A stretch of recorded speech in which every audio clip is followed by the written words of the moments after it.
Había una noche en que Valentina se sentó en el piso de su cocina, con la espalda apoyada contra el refrigerador frío, y no pudo levantarse. No porque estuviera enferma. No porque estuviera herida. Sino porque el peso de todo lo que había perdido en los últimos 6 meses simplemente no le permitía sostenerse de pie. Tenía 34 años, 2 hijos dormidos en la habitación de al lado, una cuenta bancaria con saldo en cero y una carta de desahucio doblada sobre la mesa que llevaba 3 días sin poder abrir del todo. Esa noche, con el único sonido del ventilador viejo que giraba en el techo, Valentina lloró de una manera que muy poca gente se permite llorar, sin vergüenza, sin contención, sin intentar verse bien mientras se desmoronaba. Pero esta historia no empieza con esa noche. Empieza mucho antes. Valentina creció en un barrio al sur de Guadalajara donde las casas eran pequeñas y los sueños tenían que caber en espacios aún más pequeños. Su mamá lavaba ropa ajena. Su papá apareció y desapareció tantas veces que Valentina aprendió desde muy joven que no podía contar con nadie que tuviera la opción de irse. Eso la hizo dura por fuera y terriblemente frágil por dentro, aunque ella nunca lo habría admitido en voz alta. Se casó a los 23 con Rodrigo, un hombre que en los primeros años fue tierno y trabajador, pero que poco a poco fue convirtiéndose en alguien que le recordaba cada día lo que ella no era, lo que no tenía, lo que nunca sería.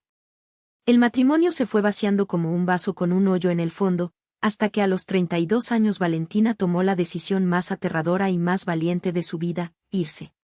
Se fue con sus 2 hijos, Mateo de 6 años y Sofía de 4, con 3 maletas y la certeza de que había tomado la decisión correcta aunque no tuviera ni idea de cómo iba a sostenerse.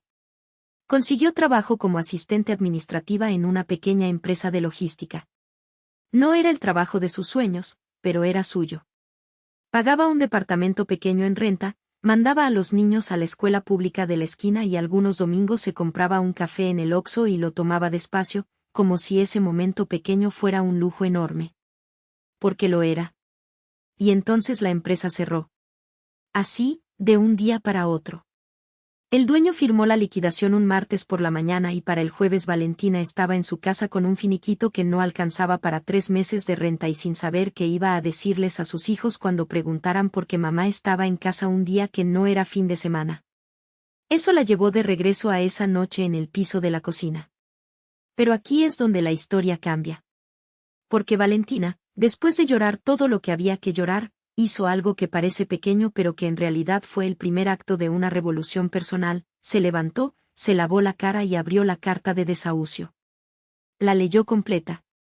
Tenía 45 días antes de que le pidieran desalojar el departamento. 45 días.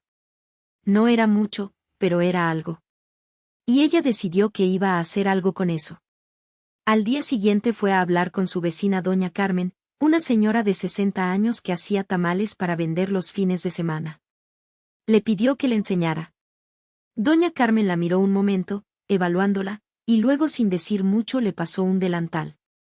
Esa mañana Valentina aprendió a preparar masa, a extender con las manos con la presión exacta, a doblar la hoja de maíz con cuidado. Había algo en ese proceso manual, en ese trabajo concreto y tangible, que le devolvió algo que llevaba meses sin sentir, la sensación de que sus manos podían construir algo. Empezó a vender tamales con doña Carmen los sábados. Luego los domingos.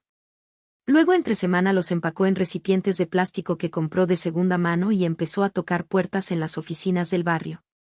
Muchas le dijeron que no. Algunas ni siquiera abrieron.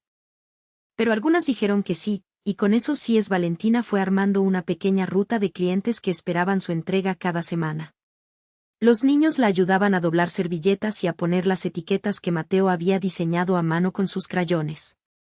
En una de esas etiquetas escribió, con letra torcida de niño de 7 años, tamales de mi mamá, los mejores del mundo. Valentina la pegó en el refrigerador y la miró durante días. No resolvió el problema del desahucio de inmediato. Eso sería mentirte. La realidad fue que tuvo que llamar a su hermana, con quien no había hablado bien en 2 años por orgullo de las dos, y pedirle si podía quedarse con los niños en su casa mientras ella encontraba la manera de estabilizarse. Esa llamada le costó más que cualquier otra cosa. Fue tragarse años de silencio y distancia y decir en voz alta, necesito ayuda. Pero lo hizo. Y su hermana dijo que sí. Durante ese periodo, Valentina dormía en un cuarto prestado, ahorraba cada peso, seguía vendiendo, buscaba trabajo formal al mismo tiempo que construía su pequeño negocio con las uñas. Había días en que se sentía ridícula, en que una voz dentro de su cabeza le decía que era demasiado tarde, que debió haber tomado mejores decisiones antes, que otras mujeres en su lugar ya se habrían rendido. Pero también había otros días, menos frecuentes al principio pero cada vez más presentes, en que se miraba en el espejo y veía a alguien que no reconocía del todo, una mujer que no necesitaba permiso de nadie para seguir adelante. 8 meses después de aquella noche en el piso de la cocina, Valentina firmó el contrato de renta de un departamento nuevo. Era más pequeño que el anterior. Las paredes tenían una mancha de humedad en la esquina del baño. La llave del fregadero goteaba. Pero era suyo, en el sentido más profundo de esa palabra. Lo había conseguido con sus propias manos, con su trabajo, con su terquedad y con la decisión de no dejarse convencer de que era menos de lo que era. Para entonces, los tamales de Valentina tenían ya más de 40 clientes fijos. Había tomado un curso gratuito de emprendimiento en línea que una organización ofrecía para mujeres jefas de hogar. Había aprendido a hacer facturas, a calcular costos, a hablar de su negocio sin disculparse por tenerlo. Doña Carmen, la vecina que un día le pasó un delantal sin hacer preguntas, se convirtió en su socia informal y en algo parecido a la figura de abuela que ninguna de las dos había tenido del todo. Mateo, que ya tenía 8 años, le preguntó una tarde si ella era empresaria. Valentina se rió, una risa genuina, de esas que salen desde adentro sin que uno las planee. Le dijo que sí. Que era empresaria, y mamá, y jefa, y cocinera, y contadora, y repartidora, y también a veces la persona que llora en el piso de la cocina cuando todo pesa demasiado, pero que eso también estaba bien. Porque llorar no es rendirse. Llorar es desahogarse para poder levantarse. Mateo la abrazó sin entender del todo lo que ella quería decir, pero entendiéndolo de la manera más importante, con el cuerpo. Hoy Valentina tiene 36 años. No se ha vuelto millonaria ni famosa. No tiene una historia de esas que aparecen en las revistas con fotos perfectas y frases motivacionales sobre fondo blanco. Lo que tiene es algo más difícil de conseguir y más real que todo eso, una vida que construyó ella misma, ladrillo por ladrillo, tamal por tamal, día por día. Tiene a sus hijos que la ven trabajar y aprenden que el esfuerzo no es castigo sino dignidad. Tiene a una hermana con quien habla todos los domingos, porque aprendió que pedir ayuda no te hace débil, te hace humana. Y tiene, sobre todo, la certeza de que cuando el mundo se le vino encima, ella no se quedó abajo. Hay mujeres que el mundo intenta doblar 1000 veces, y que cada vez que las dobla, ellas encuentran la manera de volver a pararse con más raíces que antes. No porque no les duela. No porque sean invencibles. Sino porque descubrieron que en el fondo de ellas mismas hay algo que no se puede apagar con una carta de desahucio, ni con un matrimonio que vacía, ni con una empresa que cierra de un martes para un jueves. Hay algo ahí, en lo más profundo, que sigue ardiendo. Valentina lo encontró en el piso de una cocina fría, una noche en que pensó que ya no podía más.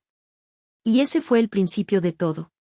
Si este contenido te impactó, dale like y suscríbete al canal. Cada día una nueva historia que impacta.